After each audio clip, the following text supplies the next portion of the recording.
casa, my home, my home.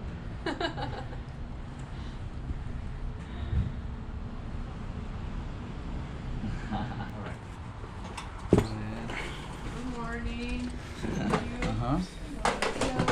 Hi. So we'll end up in here, but we're gonna go through this way and Okay. then do a little to walkthrough. leave this. No, you can bring in. You can come in this way.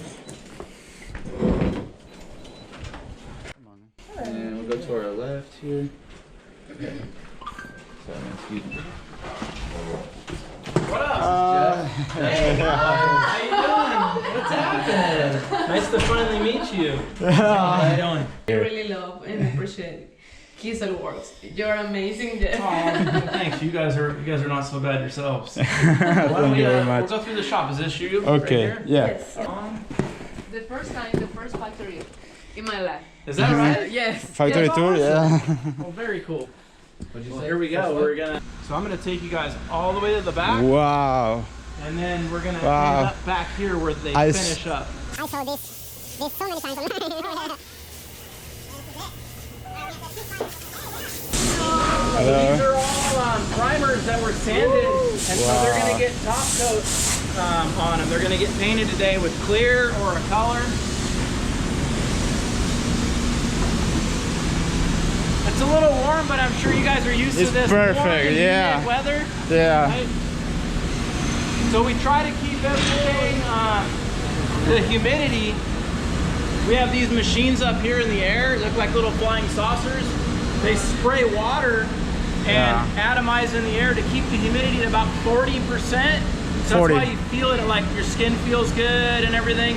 Well, it's good for the But wood. 40% only? 40 to 50 it's not at too the much. most. Yeah. At the most, yeah. We don't want it more than 50, so if it starts to get more than 50, we'll actually turn our air conditioner on to dry the air back out. So when it's raining outside, it's kind of weird. Yeah.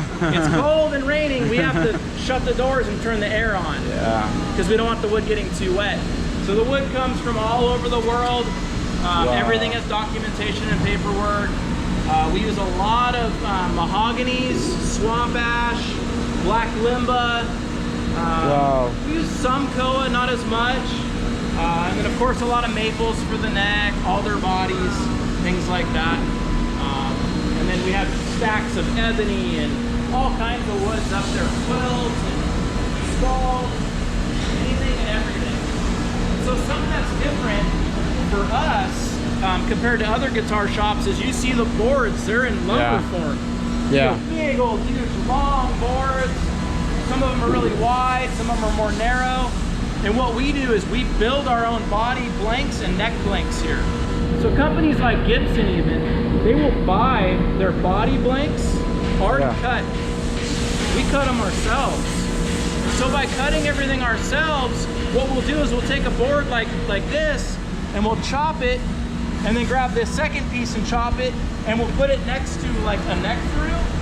Well, now when you listen to it sonically, it's the same piece of wood on each side. So the board qualities are the same. The other companies don't particularly do that. And so we have a big advantage. It's a lot of work, but we have the control and giving a better product to the musician. So This is black limba. that's black limba, yeah. So that'll go for necks because it's really narrow. Vanquish. And this is all black limba up here. All that's all black limba right here. Got some maples, bunch of maple. You can see some koa here, and then mahogany up there. This is koa. That's koa, yeah, and then mahogany up there. It's very similar. Yeah, very similar look. Yeah. Walnut. We have some walnut bodies. So this maple here is going to go into neck blanks. And so see how the grain is running this way? That's going to be all quarter sawn. So when we used to do our necks, the grain would run this way on the neck, and that's flat sawn. That's not as strong. So when the grain runs like this for the neck, it's really strong. It makes it a lot stronger, but your yield is not as good, so it's more expensive. The cost is higher. These are all going to be put in the neck blank. We dry all of our own wood. We have 2 kilns here. And we dry all of our own woods in-house. So That's another thing that we do here is a lumber mill, drying our own wood. These other custom shops, they're buying woods that are already cut into blanks and they're already dried, or hopefully they're dried. Yeah. So we have that control here, and that's a big deal, is having the control. So, we clamp all of our necks here, the multi-piece necks. So like the 3, 5, and 7-piece necks get clamped up in those clamps. I don't have any in there right now, of course, but that's where we do all of our gluing of our necks. And then our tops get all cut here. There's a really, really thin blade right in there. Paper thin. And what happens is when we run a top through there, we open it up. It's called book matching. The thinner the blade, the closer the book match. When the blade is really thick, when you open it up, it doesn't match very good. So the downside to a thin blade like we use, we got to replace it once a week at $500 per blade once a week. So if we wanted to save money, I could run a really thick blade and probably go a whole year. So that saves a lot of money when you think about it. You know, 500 times 52, it's like $25,000 in a year.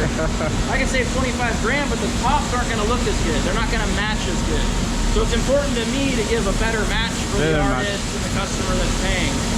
So that's why we do it that way. Look at this. Tops are getting glued on here. So these are presses that are pushing down on the tops, and they're getting glued up right now. And they'll sit in here for this time of year about 2.5 to 3 hours. When it's colder out, they have to sit in there longer. So in the winter, we can't do as many during the day, but in the summertime, when it's nice out, warm, the glue dries faster. And so we have different glues for different types of wood. Different glues for different type of wood. Wow. Yeah, some woods like different glues better. Some glues, you can see a line if you use the wrong glue. So, you know, we have to always be mindful of what is getting glued together. What wood with what wood, and then how long. And so these guys sit in here. Dominic just pulled one out right now. That's a crescent. That's like the Andy James signature model. And that's a set through neck style guitar. And we'll see if we see another one of these in the build process. But anyway, they're really cool guitars. Very complex, the crescent is. A lot of work. So he's cleaning up the excess glue because it'll make it easier for the guys to sand later when he cleans up all that excess glue. So we'll go back that way.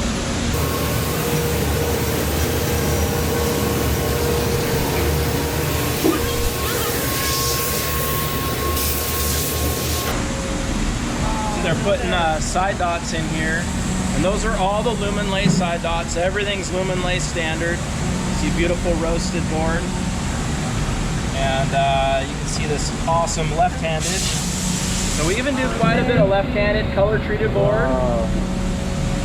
And Scott's actually pressing some frets in right now. We do our frets one at a time, and while we do them one at a time, you can see this single arbor here. Perfect timing, look at that. So he's paying attention each time he puts a fret in, making sure the whole fret seats.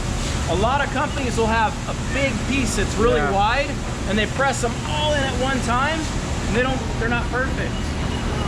So Scott's doing it one at a time, making sure they're perfect, and that's just the way to do it. You can see all these necks here that have already been fretted, some that have not been fretted.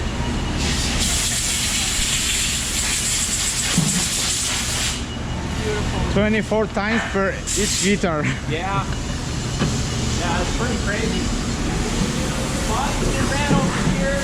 See how many bodies we have in the works. Those are all sold guitars. So right now we're about 950 guitars in the works.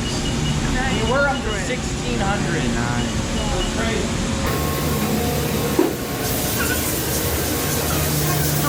Keep watching this to see the pattern of what's going on. He might have a, would you have a mid tape on this one? I gotta delete the control. Delete the control. So the customer wants custom control. He's got to stop the machine at certain steps. We have to stand here because they're the ones that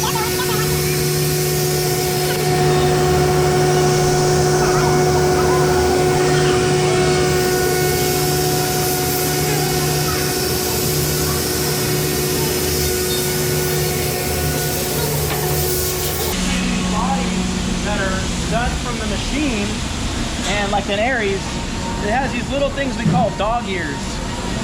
That locates it in the machine. So when we run the body, the back of it, we run everything, and then we drill these 2 holes. And when we flip it over, these holes locate it so it's perfect front to back. And so what they're gonna do is they're gonna take the bandsaw, we're gonna cut the ears off, and then we're gonna take it over here, we're gonna sand it on the spindle sander, sand it on the bladder sander, to shape everything. And then it goes into final. Like, see this guy? That's cut off. And a little holder, a little baby guitar. This is the Holsworth? Alan Holdsworth, yeah. Yeah, Alan Holdsworth model. Yeah. Super small guitar.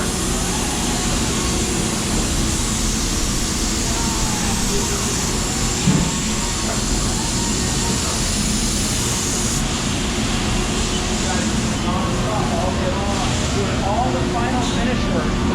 So the machines are accurate within 1/10,000th of an inch. What that means is you pull your hair out and split it 4 ways down the middle. That's how accurate the machines are. They don't make any mistakes. So now these guys are removing the machine scratches and just getting them all perfectly smooth. That's a Jason Becker model right there. Wow. Give me the tight feel here.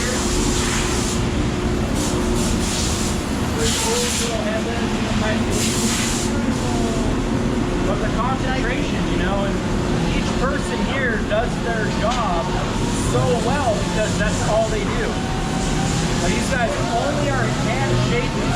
That's all they're doing all day long. They're not trying to build a whole guitar start to finish. So when you think about it, you know, if you do that same job 5 to 10 times a day, you're gonna get really good at it. You know, you're not building 20 guitars or 30 guitars start to finish a year where you only do that job 20 times. Single cut double SCD, beautiful pale moon ebony board. Thanks, Jesse. Yeah. Great to all these that are waiting to be worked on.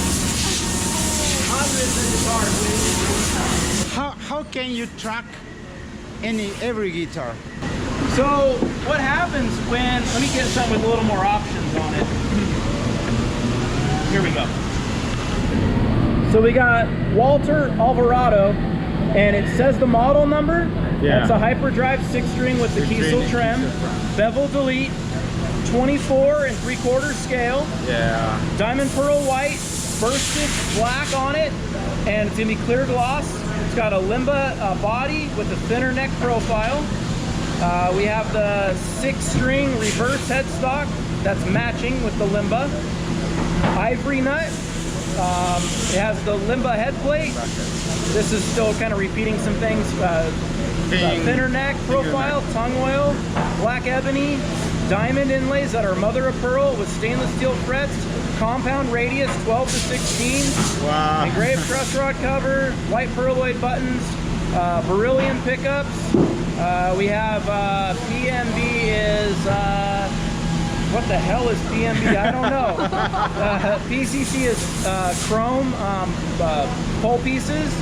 And we have cream pickups there, 9-gauge strings, drop shadow logo Even the white. string out. Yeah, everything. Wow. Strap locks, pearl cap knobs. So it tells my guys what to do. And so what we did about 2 years ago is we color coded it. So if you're in a certain department, like the finish department, you only care about red. The red color. So you only. read red only, this doesn't matter to you. If you're in the body construction department, this matters to you. Yeah. So it just depends on what area and what department. So we color coded everything and really helped us out. Look at this one. Oh, wow. Okay. Yeah, zebra wood. Zebra wood. You can see all these necks here, waiting for bodies. Here's a crescent right here. Remember we saw the crescent with a top on it? Without the top. I almost dropped that. So you can see how tight the neck fits. It's not glued in there, but that's how tight everything is. And so the bridge pickup starts where my nail is. So that's where the bridge pickup goes. So That's the difference between this and the neck through. so there's a set neck. A set neck stops here. Yeah. Right there is where it would stop. A set through goes further. so that you have really good access back here. Yeah. But you don't want to have the neck go past the bridge pickup because then it sounds different. Yeah. So you have That's the difference. you have set through and you have set neck. You can see where the pickup goes. The pickup stops where the neck pickup is, where the neck on this one goes all the way to there. Yeah. So it sounds different. And then our neck department